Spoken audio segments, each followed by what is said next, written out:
Les amis, ce qui se passe là est juste incroyable. En vérité, dans cette vidéo, je vais vous raconter comment est-ce que, en cherchant à retrouver mon nom dans les listes électorales, je me suis apprêté à un exercice en fait. J'ai appelé l'ambassade, j'ai appelé le consul pour chercher à être sûr que j'ai mon nom dans les listes électorales. Je vous raconte tous dans cette vidéo. Sur ce, on est parti. Salut, moi c'est Warren et bienvenue dans ma chaîne Warren et Asiana. Ici, on parle de développement personnel, on parle d'entrepreneuriat, on parle d'immigration aux États-Unis et on parle aussi également de géopolitique. Parce qu'on reste convaincu d'une chose, c'est que la politique reste un plan essentiel dans la vie de tous les jours, notamment dans la vie des Africains. C'est la raison pour laquelle on se donne aussi pour tâche de parler un tant soit peu maintenant de politique. Alors, comme je disais, aujourd'hui, il est question pour moi, en fait, de vous expliquer un tant soit peu, en fait, ce qui m'a poussé clairement à vouloir voir véritablement si je suis inscrit dans les listes électorales. Parce que vous savez qu'on est à un moment charnière au niveau du Gabon. C'est que actuellement, ce sont les élections présidentielles le 26 août de cette année. Le 26 de cette semaine, les amis. Donc, ça veut donc dire quoi? Ça veut dire qu'à un moment donné, en fait, on part du principe que il faut qu'on se bouge. Vous savez, il y a deux catégories de personnes dans notre communauté. Il y a les personnes qui veulent que les choses changent en souhaitant que les choses changent. C'est-à-dire, parfois même ces personnes-là prient pour que les choses changent. Mais il y a une autre catégorie de personnes qui comprennent que oui, les choses doivent changer, mais les choses ne changeront pas d'elles-mêmes. Seule l'action fait bouger les choses. Et c'est la raison pour laquelle, moi, en tant que jeune, je me suis donné comme exercice d'aller me faire enrôler afin de voter. Parce qu'en vérité, je veux participer au changement.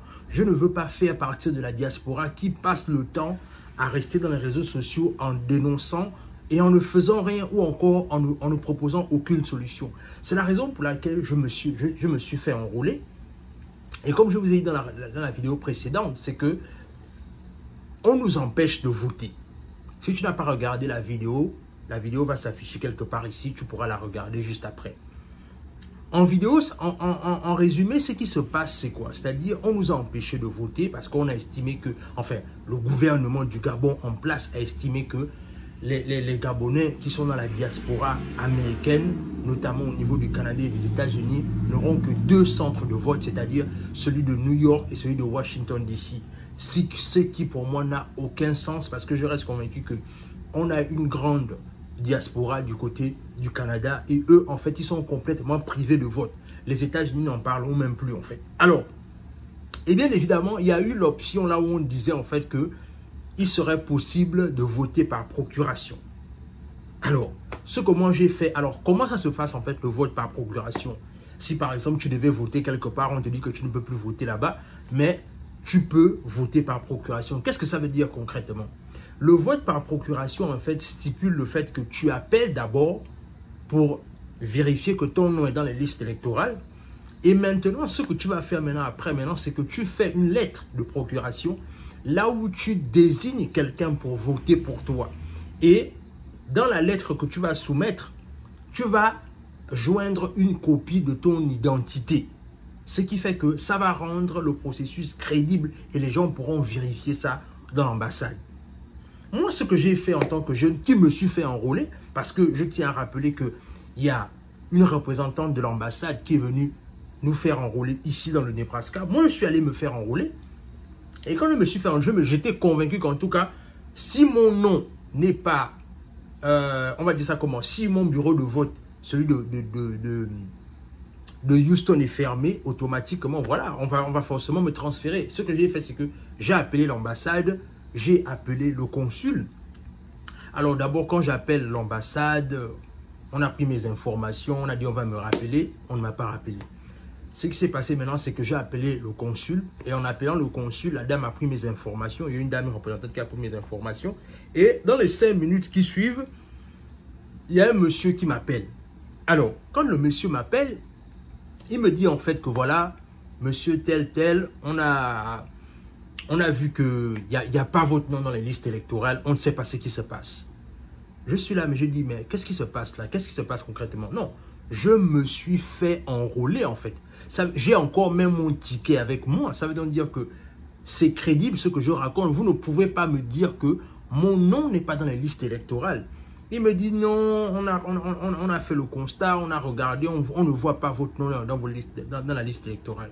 Et c'est là où je dis en fait, mais attendez monsieur, mon centre de vote devait être celui de Houston au Texas. Maintenant que le centre de vote de Houston au Texas est fermé, ça veut dire que normalement, la norme voudrait que, en principe, mon nom doit être transféré du côté de Washington DC ou encore du côté de New York.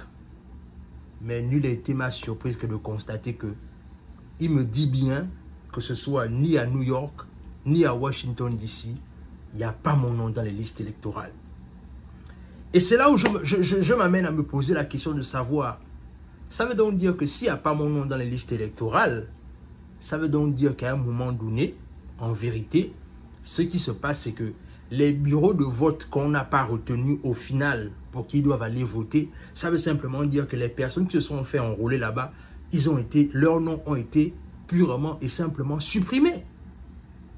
Oui, c'est ce que ça veut dire concrètement en fait. C'est-à-dire que, parce qu'en vérité, on aurait voulu que si je ne suis plus dans le bureau de vote précédent et que je reste dans le fichier, normalement, mon nom devait apparaître automatiquement, peu importe les deux centres de vote en fait.